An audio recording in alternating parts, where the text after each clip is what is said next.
Now, President Cyril Ramaphosa is undertaking an investment oversight drive in KwaZulu-Natal.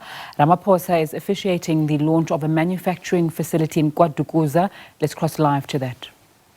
Person of Matter Investments Limited, Mr. Michael Fleming, and CEO of Matter Investments, Mr. Riaz Hafeji, and the Managing Director of Hesto, Mr. William Hilditch, and board members as well of the company. And of course, I'd like to greet my old friend who has also played a key role in conceptualizing what we saw here today. Bram, my old friend, it was wonderful to see you. I told him that he's getting younger and younger, and he says, I need glasses. And of course, President of Senzu South Africa, Mr. Billy Tom, and Mr. Neil Hill, the staff of Matter Air Investments, and everyone else, but more importantly, our MEC. We've got a new government here, in part, in KZN. Our MSC, who is already getting very enthusiastic, Mr. Sponiso Duma, about the work that he has to do. Amakosi, who are here with us, and the members of the community present, and distinguished listeners. It's a real joy and a pleasure to be here. I've never been as impressed as they didn't sleep all night and they're unhappy, and here I saw not only enthusiastic faces and people, 70% of them women. I tell you, all of them so beautiful.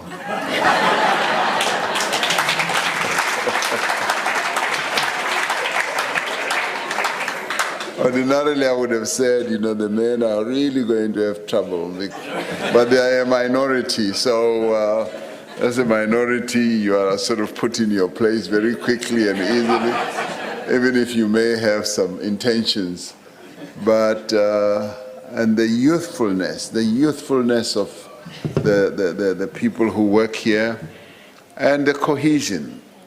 I was being taken around, as you know, by Nolwazi Mbele, whom I don't see now, young, enthusiastic. There she is, young and enthusiastic, and well trained, full of life, and who knows her business, and a number of other team leaders that we met. It's really great. It's really been great to be here at this launch. And just meeting the people has basically just made my day and my speech. And I just wish I could just say thank you very much, all of you, for being here. So this, for me, has been a great exposure of what Hesto does here. A great exposure, an exhibition of what you have achieved here. The reindustrialization of our country, economy, is a key pillar of our economic reconstruction recovery program. Government has developed several industrial policy measures, and we continue to implement far-reaching reforms to unlock growth opportunities in priority industries. Now, the auto industry is one of the key pillars of our economic infrastructure, and of course the other areas extend to clothing and textiles, chemicals, plastics, steel, metal fabrications, and green industries, as well as network industries like energy and transport. Now, disruptions in the global supply chains caused by COVID-19 have highlighted the need for companies all over the world to diversify their sources of supply. Not only do we need to diversify our manufacturing base, we also need to improve the competitiveness and the dynamism of our own country's manufacturing base. And it is for this reason that as a country we've focused quite closely on manufacturing, because it helps to inform everything else and to underpin everything else that we do in various other industries.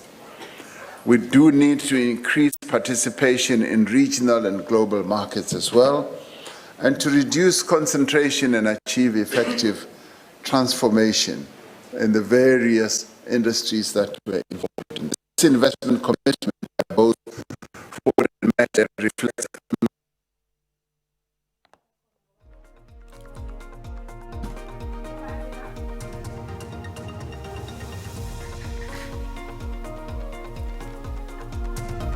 President Cyril Ramaphosa in KwaZulu-Natal, they're celebrating the people at the manufacturing facility in Kwa-Dukuza following the expansion and the opening of the Sapi Mill project in Umkomas. Let's go live back to that. We apologize for that break in transmission. We will bring you an update on that a little bit later on. Let's continue following the news this afternoon. The High Court in Pretoria has kicked 3 media houses out of the Senzu Meyiwa murder trial. Crews from SABC News, Newsroom Africa and ENCA have been told not to return after the state raised serious concerns over the witness and his handling. Dumelo Madlala, who was in the house when Meyiwa was shot and was one of Meyiwa's friends, was allegedly heckled by the broadcast journalist while making his way to court to testify as the state's third witness. State Advocate George Baloyi says such behavior is unacceptable, as Madlala was petrified. The matter was postponed yesterday after a flight could not be secured for Madlala over the weekend. 5 men are on trial for Meyiwa's murder, who was shot and killed in 2014 in Vosloorus at the home of his then-girlfriend Kelly Khumalo's mother. Let's go back then to KwaZulu-Natal, where President Cyril Ramaphosa is speaking. Well-educated people.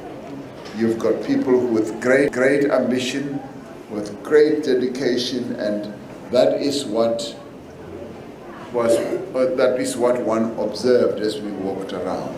And the spirit that is prevalent in this place is born out of all those key ingredients. And the other important area, of course, which you focus on, and thanks very much to our master plan as a nation, is localization. The localization rate that you've been able to achieve here, which we have targeted to be 60% by 2035 in terms of our master plan, you are making great progress in it. And for you to showcase precisely what is locally made, I found that to be very, very much in line with what we have as an objective. We will continue to drive increased localization, and there have been those, both in the media and in many other quarters, who have poured cold water on our objective of localization, and who've even dismissed it.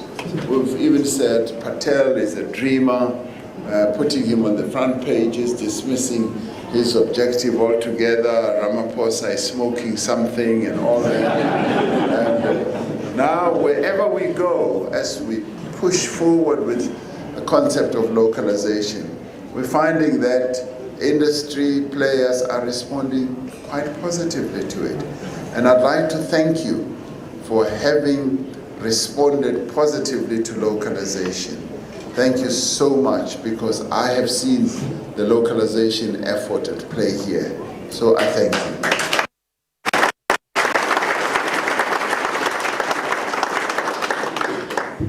you. You are not only localizing with the number of workers that you've employed here. I was also impressed to hear how much localization you've paid attention to by getting a certain percentage of workers immediately around this and others in the nearby lying areas, and you've calibrated it in percentages in such a wonderful way so that the community around here, the various communities, will feel at one with the business that is being run here, because they will feel a sense of ownership, that this too belongs to us, because you've been able to attract a number of workers from the nearby communities to come and work here. So that too is great localization. As we move forward with our localization effort into various other new energy platforms, we are moving forward that we've set ourselves. I understand that MetAir is both supplier and a business partner to the vehicle assemblers, and that the company has been a driving force in achieving localization targets. And this is the type of approach and disposition that we would like to hear. Now, through these efforts, the company has secured multiple contracts, obviously from Ford, South Africa, to support their production expansion strategy in South Africa. That is most pleasing. The automotive sector in South Africa is one of the biggest beneficiaries of foreign direct investment in the country. As we all know, despite all the challenges, 2021 was a significant year for the automotive investments. According to the National Association of Automotive Manufacturers of South Africa, last year, 7 OEMs invested a total of 8.8 billion rand, the second highest annual figure on record. That is a whooping amount of investments that have been made here in South Africa. The component sector also invested a significant 5.7 billion last year. So our country remains one of the preferred investment destinations on our continent, and is an important gateway, as we often say, for markets and other business opportunities throughout the continent. The Continental Free Trade Area agreement that we have is going to further open opportunities for the development of export markets, the growth of industrial bases, and the expansion of regional value chains. Just as we look on just a straight line basis, and we look at the number of countries that you are already exporting to, we find that there are quite a number of other countries missing because they're getting a number of their other products from elsewhere. That creates enormous opportunities through the Free Trade Area Agreement, and we will be able to harness that, not only through the harnesses that are made here, but to harness the real great opportunities. So the South African economy has the potential to achieve a higher growth trajectory through unlocking competitive advantages in key sectors of the economy. Now, as government, our role is to create an enabling environment for businesses, such as this one, to flourish. Of course, we've got other roles to play to make certain interventions in various areas. We are hard at work to implement institutional and governance reforms to support a sustained recovery in business and investor confidence. And meeting with a number of business leaders, they are very appreciative of the number of interventions that we continue to make to ensure that we do and create that enabling environment for businesses to invest. Unemployment is one of our greatest challenges in our country. It affects the livelihoods of individuals, the well-being of families, and the development of society. You just need to look at the faces of the 4,000 people that you've got on the floor here for both night shift and day shift. You can see the upliftment that is written all over their faces.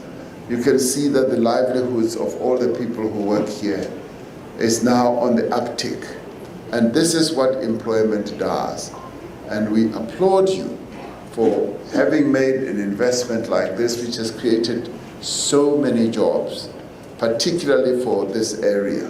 So that for us is something that we recognize, we applaud, and we thank you for, to have created so many jobs. As the program director was saying, the impression that she had as she arrived here, to see so many people all arriving at one go to come and work here.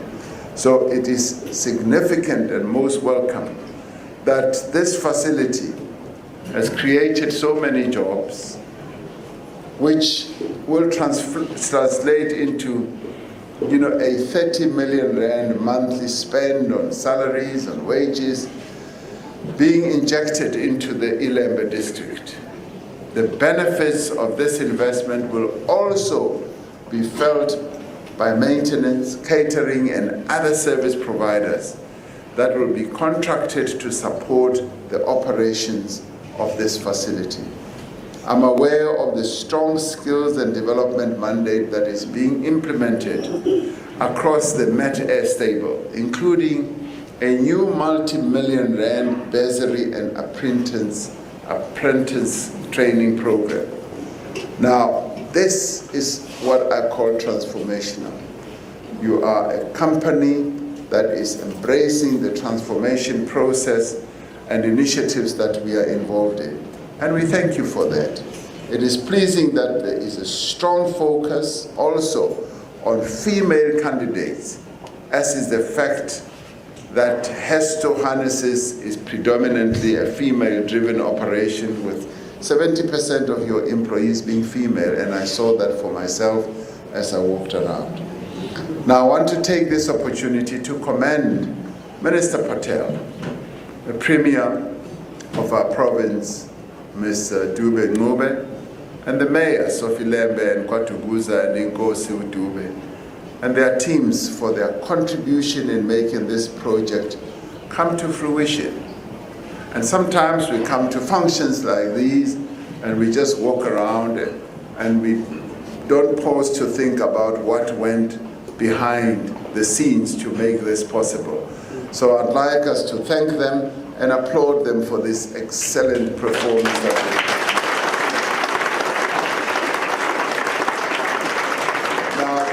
This whole project, like many other projects in the automotive sector, was made possible because of the policy certainty that was created by the Automotive Master Plan and the Automotive Production and Development Program. In this project, we have demonstrated that we can build and rebuild together. We commend Ford for the confidence demonstrated by this major investment as well. We also laud the partnership between Hesto and the Japanese company Yazaki. I want to again congratulate the Met Air team on the launch of this facility and wish you great success. This, as I arrived, the minister said, well, your mind is going to be blown. And I kept thinking, oh yeah, he sometimes says this and so on. But indeed, my mind has been blown. I've seen what I don't often see in many places in terms of the facility that you have put up, the process of manufacturing, and I kept asking my guide and my leader on the floor here, is everything so well organized and calibrated? And she said, yes, it is. And then I started drilling a little bit deeper about productivity. You know, how many harnesses do you need to produce per hour? And she gave me all the figures. And I knew that I was talking to somebody who knows her business. So I've been deeply impressed by the people, by the facility, by your processes, and just by the wonderful spirit that prevails here, the confidence and the coherence that people have here, and of course by the leadership that all of you who are involved in this are showing. And also very impressed by those who conceived of this whole facility, people like Bram and many others. So thank you very much for making my day and making it a day which makes me look forward to greater achievements for our country and our economy. Thank you very much.